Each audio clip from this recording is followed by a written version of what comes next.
Well, welcome everyone. Allow me to reintroduce our special guest, Professor Emily Carbon of Chapman University.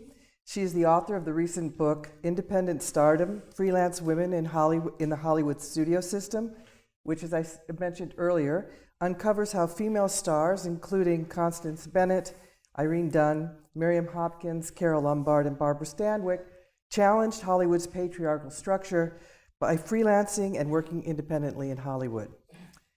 So let me begin with a question about your book. In your book, you explain that as a freelancer or free agent in the industry parlance of the time, that Lombard chose her own film projects and negotiated individual deals with multiple studios. Moreover, her freelance contracts contained provisions that guaranteed her creative control over her career and star image. She retained, for instance, the ability to choose the director, cinematographer, co-star, producer, screenwriter, story, costume designer, makeup artist, hairstylist, and even her publicist. Can you tell us more about how she navigated her own career and challenged the hierarchical and paternalistic structure of the film industry of the time?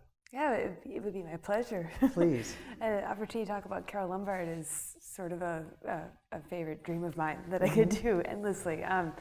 And it was such a pleasure to watch this film with you. It's tragically her last, but I really do think it's her best. So if you read the book, and no pressure, but if it's available on Amazon if anyone wants to get it. But I start out the introduction with her because she is the vanguard of independent stardom. She is the most demonstrative case study for what you talked about with freelancing and being a free agent in the Hollywood studio system in the 30s. And that was because she wrote out a 7-year contract at Paramount Studios for 7 years, well, clearly for 7 years. And that experience really mobilized her to achieve everything you just detailed. But there are two main points I'll make in regard to your question. One is her two best roles from her time at Paramount were not at Paramount. They were on loan out to Columbia and Universal. And if you know anything about the studio hierarchies of the time, those were the little three, the lesser, certainly compared to Paramount, weren't on the same level in terms of prestige. But at these two separate deals, which were loan outs, she made 20th Century with Howard Hawks, which is, that's probably, I think, her second best film after this. And that put her on the map. I mean, the film had sort of mixed success. It's a John Barrymore movie. He's very good in it. But the industry was like, whoa, this is Carol Lombard? Because at Paramount, she basically took the discarded roles of Claudette Colbert and Miriam Hopkins and was getting sort of second-rate glamour girl films, never comedy. And then you'd think maybe Paramount would take notice, and they didn't really. And then there's another film that comes along a few years later in 1936 called Man Godfrey.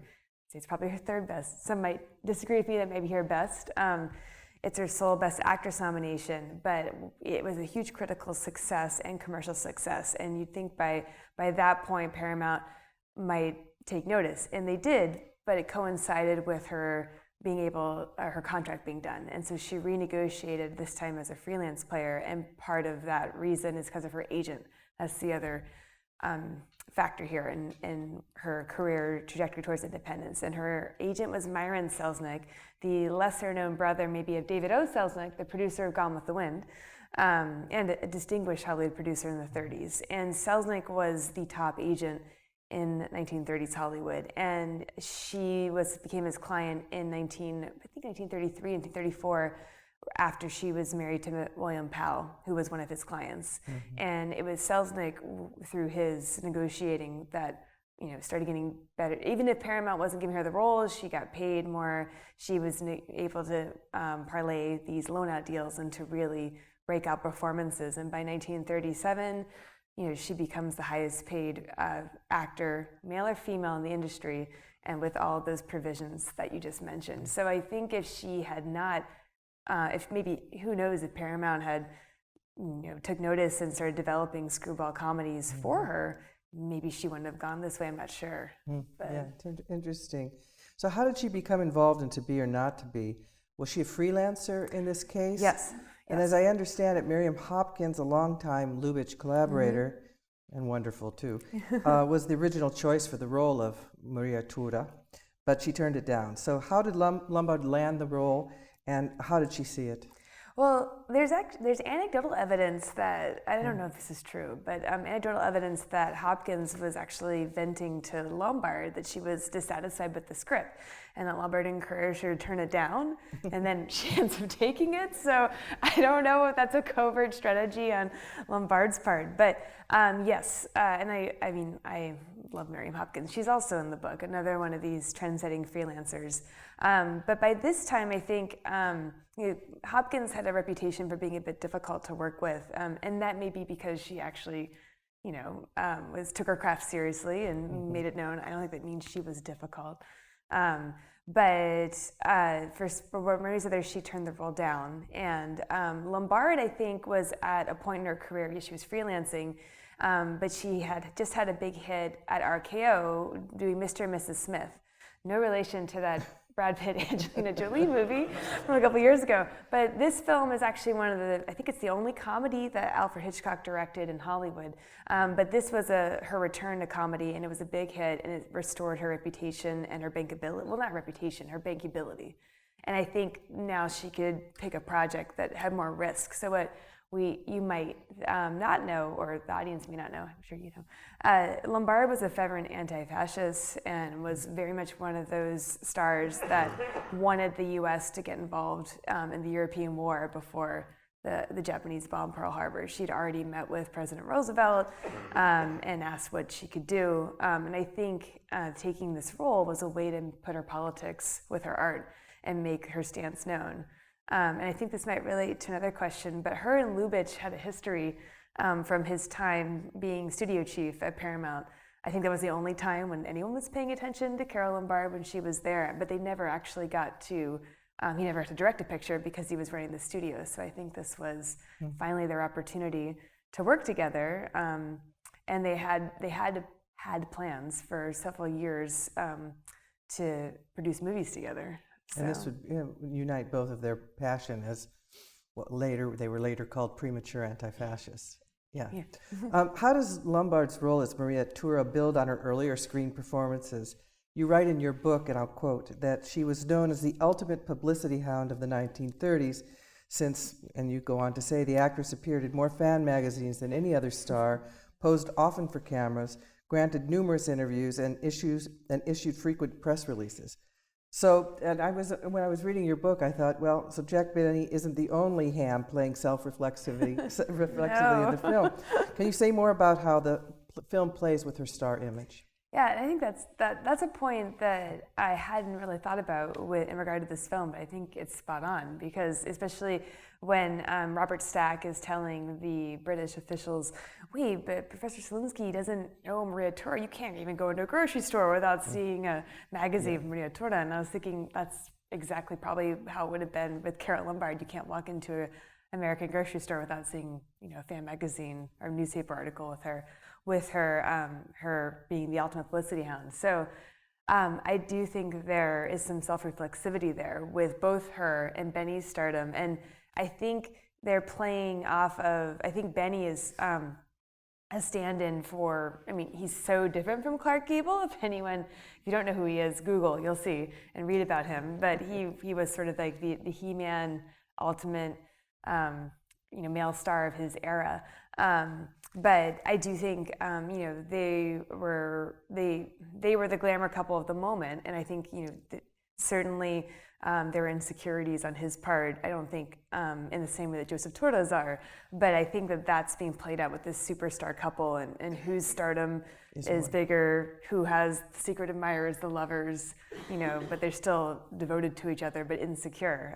But I think the moment that plays off of, in addition to the interaction with Stack and the fan magazines, is when she first makes her entrance in that gorgeous dress, and the director's like, "What are you doing?" It's the dress or her body, but go on. Yeah. Probably both. And she's like, "Oh, but think of my entrance. I'll be in this amazing dress and the concentration camp." And I think that's her and Lubitsch satirizing her former clothes horse image at Paramount. because they were trying to, her thing was, or not her thing, what the studio was branding her as was the Orchid Lady. She was in this pre-code film. Oh, I forget the full title, but that was the film that they were like, oh, well, she'll be in all these glamorous clothes, these Travis Banton outfits, and that'll sort of be her thing. But I think that's a poke at, she's definitely more than, a gorgeous woman in a gorgeous dress. Right, Yeah. Great. So in your book, you mentioned that Lombard was supposed to be a founding partner of Lubitsch Productions, which ultimately fell through. Can you speak more about the relationship between Lombard and Lubitsch? Yeah, I would love to. As I mentioned in my earlier response to Patrice, there's a history with Lubitsch and Lombard. It's almost like To Be or Not to Be was unfinished business, but he's the only creative filmmaker who tried to run a studio in the studio system for 9 months in 1935, and Paramount had some serial executive trouble there, and they're like, well, maybe Lubitsch can run the studio because he's our top director.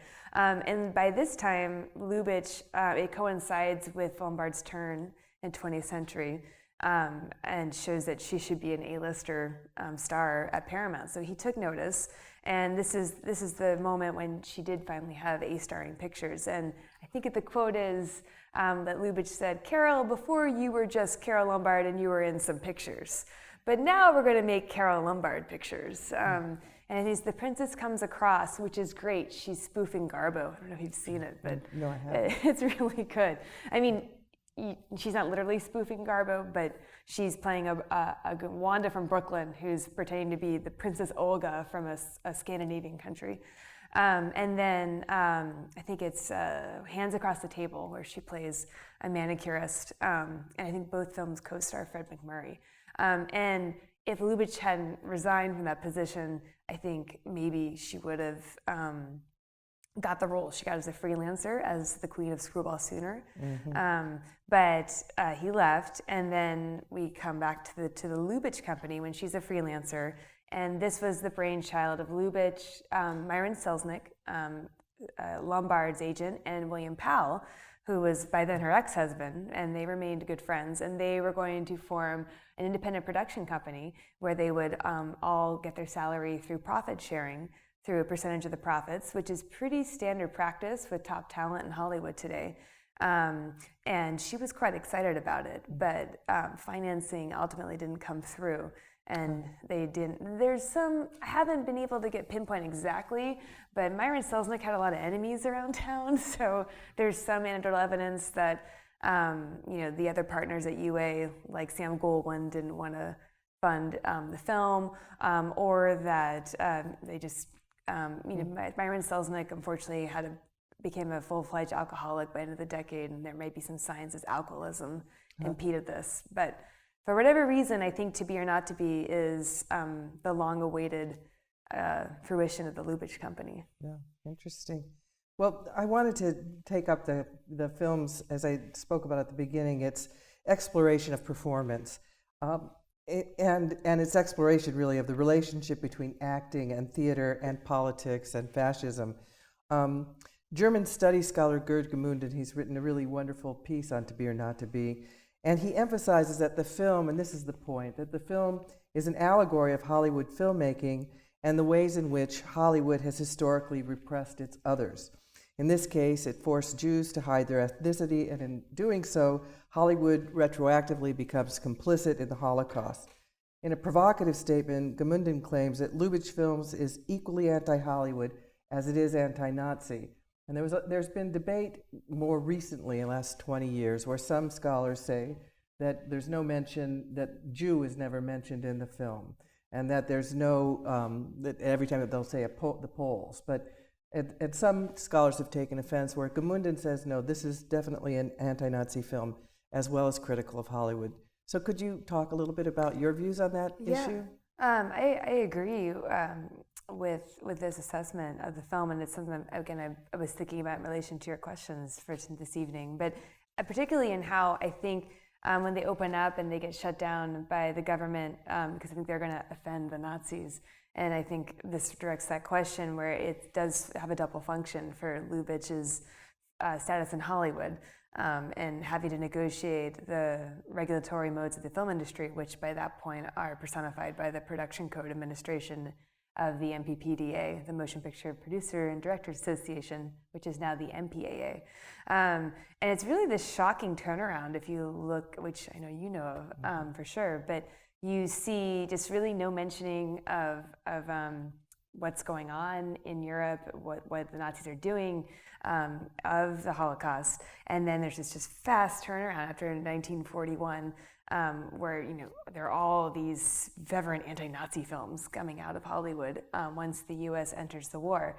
But I think with Lubitsch is saying here, with actually not saying, but through the veiled language that was permissible working under the code, that no, I am taking on this problem, and this is something that can't be censored. And I think the way the film even got to be made to begin with, it's UA, it's United Artists, so it's not from a major studio. But supposedly, and I think it's the historian Thomas Odery who has the evidence behind this in his book about Joseph Breen, that Breen had two soft spots in Hollywood where he would let these filmmakers get away with more, and it was Chaplin and Lubitsch, that he thought they were geniuses. And those are the two filmmakers that make anti-Nazi films before the U.S. enters the war. The Great Dictator for Charles Chaplin, and this film. So I think that you need to understand the context to see within the framework that he could make this type of film, which is very much a transgression for the types of films Lubitsch made. He wasn't political. Most of his films are set in the fictional Lubitsch land of Hollywood, fictional, or not Hollywood, Hollywood version of a fictional European country, or Paris or Venice, and are very much dealing with fantasy. But I think this is him making a statement about what's happening to his family, his people, his back, what would have happened to him had he stayed. The staged encounter at the end of the film between Greenberg and his friend Bronsky, a Hitler look-alike who was to have portrayed the dictator in a play that the troupe is rehearsing as the film begins, is depicted as a ruse to allow the theater company to escape occupied Poland for safety and glory in England. Critics have pointed out, however, that Greenberg, who challenges the fake Hitler and when he gives the impassioned speech based on Shylock's famous address at the Merchant of Venice, he's not with them when they escape. What do you make of his disappearance at the end? Is this a comment on the suffering of the Jews, which can either be represented or resolved? I mean, that some have claimed that, others have said that the issue is simply dropped. I think it can be interpreted both ways, but I think it relates to your previous question that this is Lubitsch kind of putting a structured absence, he's not there, and you can infer, well, the Gestapo got him, he's in a concentration camp, he got shot, he died in a way that was very real for Jews who were living the Holocaust. You could disappear, and people don't But also know. in terms of the fiction itself, that in fact, the fact that this is his real political statement, and I think does suggest that he was very deeply concerned about the fate of European Jews. Yes, I think he was. And in the tone of the film, the shifting between comedy and even in the audience reaction, sometimes laughing, and then Zelensky really is shot. There's some really horrible, and a lot of the scenes of troops or the airmen, are more realistic than we would expect in Lubitsch land. Yeah, exactly. This is a stark contrast to the other films. And I think that's and I don't know if you're going to ask me about this, but I think that's why this film still works so well for a contemporary audience, because we're used to those drastic modes in comedy, and violence is still very much an aesthetic that's well with us in Hollywood cinema, much more so than this moment. But we're more used to this black comedy, this stark sarcasm. But this was so new and different. I almost call it's the emergence of postmodern Lubitsch. It kind of seems like to me, Lubitsch's films and some of Preston Sturges and Billy Wilder, who's was mentored by Ernst Lubitsch in Hollywood, and that's why I think these films really. I mean, I so enjoyed watching with all of you and hearing you laugh and enjoy the film. Whereas other films that were played really well, if we if we believe the anecdotal evidence of the time, maybe fall flat with a contemporary audience, or don't get laughs in the same way. So there's something more modern about it. Yeah, for sure. Well, as I said, I just wanted to push a little bit more on this question of tone.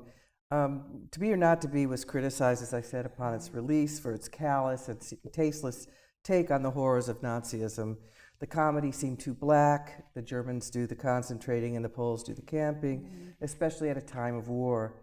But whereas the film, or rather the Greenberg character, who some have seen as a stand-in for Lubitsch himself, as they have it, they say, as Greenberg says at the very beginning, a laugh is nothing to be sneezed at. What do you see as the function of humor in the film? Do you think that Lombard's untimely, so it's two questions, do you think Lombard's untimely death had the biggest impact on the film's initial reception that was critical or confused or conflicted? Or do you instead think that its tone reveals something to do with the power and limitations of laughter that Lubitsch is exploring? That a laugh is nothing to be sneezed at. That this is serious comedy. I think it's more the latter, because the one constant thing, if you look, and I actually looked at a couple of reviews from ProQuest today from the time to prepare, the one thing that seems synonymous that reviewers of the time were agreed on was Lombard's performance, and that she I think Bosley Crowther of the New York Times said she was glowing.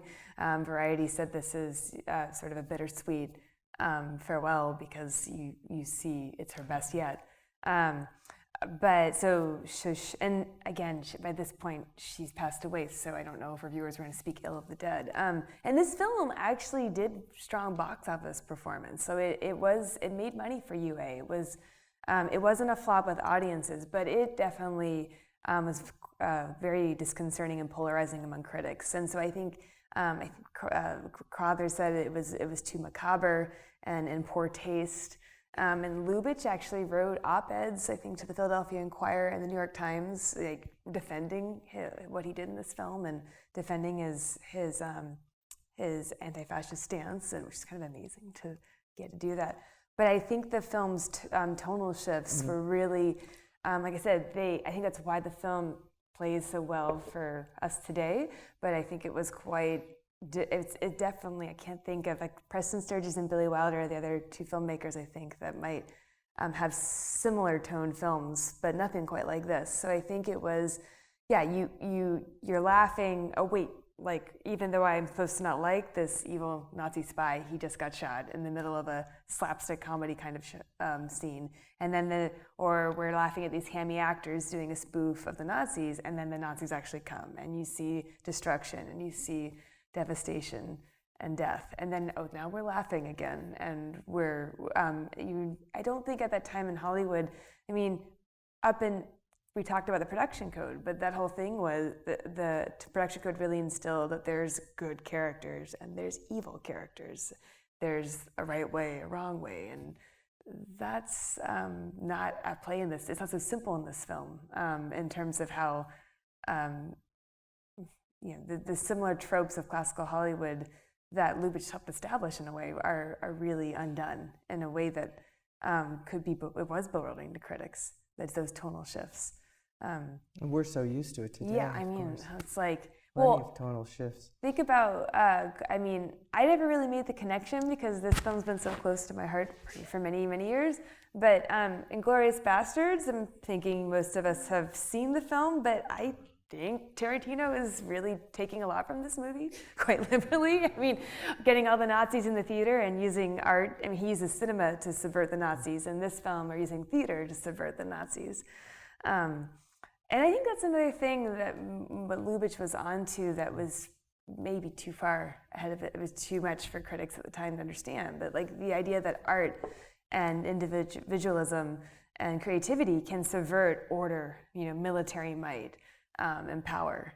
I mean, I love that last scene when, our fake Hitler is like, yeah, jump. And they're all like, oh, the pilots just mindlessly jump out because the Nazis are just all about hierarchical, blind faith, blind listening to authority. And again, the reflexivity of maybe Lubitsch pushing back to the Hollywood studio system. I'm not just going to follow orders. At this point, making these types of films are not really being condoned and encouraged in the film industry. I'm going to take a stance against this, and I'm going to do it at the only studio I can, United Artists. And he's in the position to do so. And also, it's interesting too. I'm teaching a course that kind of runs alongside this series, and Lubitsch's own fate, critically. I mean, he dies in 1947, and scholars today say that Lubitsch was really he never really made it onto any pantheons and was kind of dismissed, and especially in the 50s when critics were really enamored of neorealism and then the French New Wave, and so he suffered both that he died too soon and was not a living director, but also the fact that he worked in comedy, and there was the idea that comedy could not have the kind of gravitas that I think it actually does here. I know you agree. So please join me in thanking Emily Carmen for being with us tonight. Thank you for having me. It was such a pleasure. Thank you.